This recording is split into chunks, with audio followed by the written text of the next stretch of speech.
বন্ধুরা, আমি এই মুহূর্তে দাঁড়িয়ে রয়েছি সোনাখালী বিডিও অফিসের থেকে 1 কিলোমিটার পূর্বে, যেটা গোপীগঞ্জ থেকে লাইন গিয়েছে তাজপুর গ্রাম। এইখানে জনসমুদ্র, জনপ্লাবন বললেও ভুল হবে না। দেখতে পাচ্ছেন কেন এই ভিড়, প্রশ্ন জেগেছে সকলের মনে। সামনে বিডিও অফিস, সেই বিডিও অফিসে যুবসাথীর ফর্ম জমা দেওয়া হচ্ছে, তাই অজস্র মানুষের ভিড়। লাইন পড়েছে সোনাখালী তাজপুর রেশন দোকানের সামনে থেকে। অসংখ্য গাড়ি, অসংখ্য মানুষ। সেই লাইনটা আপনারা দেখতে পাচ্ছেন, আপনাদের লাইনটা দেখাচ্ছি, দেখতে পাবেন লাইনটা কিভাবে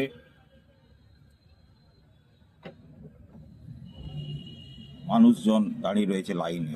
এইভাবে লাইন দিয়ে মানুষজনকে হ্যারাসমেন্ট করানোর উপর যুক্তি আছে কি? প্রশ্নটা আপনাদের জন্য। দেখুন আপনারা কিভাবে পুলিশের গাড়ি দাঁড়িয়ে রয়েছে।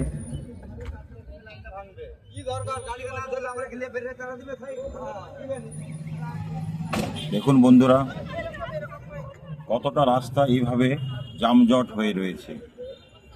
বিডিও অফিস এখনো অনেক দূরে।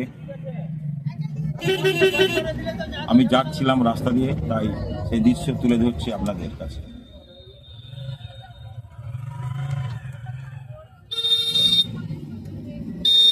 দেখতে পাচ্ছেন বন্ধুরা কিভাবে ছেলে মেয়ে কিভাবে লাইনে দাঁড়িয়ে রয়েছে। সেই সকাল 6টা থেকে লাইনটা শুরু হয়েছে, আমি দেখতে পাচ্ছি। এখনো লাইনের কোথাও কিছু নেই, লাইনটা বেড়েই চলেছে। যত বেলা বাড়ছে তত লাইন বাড়ছে। দেখতে পাচ্ছেন বন্ধুরা।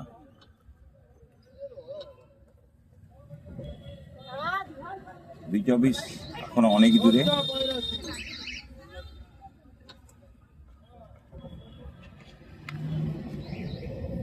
সেই বিডিও অফিসে চলছে যুবসাথীর ফর্ম পূরণ, তারই জন্য লাইন।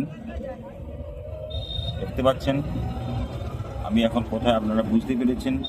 সোনাখালী বিডিও অফিস থেকে পূর্বে গোপীগঞ্জের দিকে রেশন দোকান মাঝিদের, সেখান থেকে ভিড়। সকাল 6টা থেকে চলছে লাইন।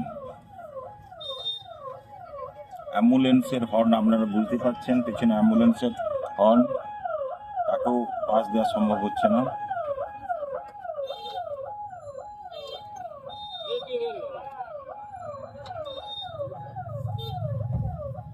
দেখুন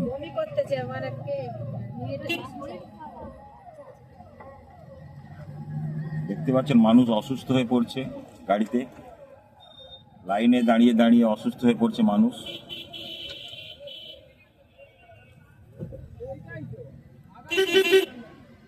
দেখুন বন্ধুরা,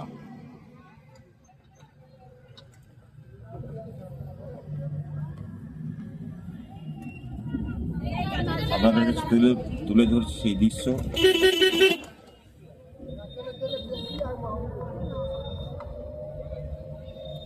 বিডিও অফিস এখনো অনেক দূরে। দেখতে পাচ্ছেন আমি কোথা থেকে আপনাদেরকে ছবিটা তুলে ধরার চেষ্টা করছি। প্রশাসন রয়েছে।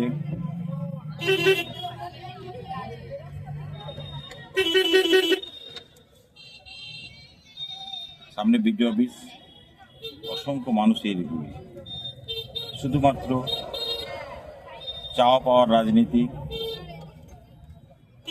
যুবসাথী ফর্ম ফিল আপের জন্যই এত ভিড়। দেখতেই পাচ্ছেন এই সেই বিডিও অফিস, এই সেই বিডিও অফিস। বিডিও অফিসটি আপনাদের বলছি, দেখতে পাচ্ছেন বন্ধুরা। অনেক সময় আছে 26 তারিখ পর্যন্ত।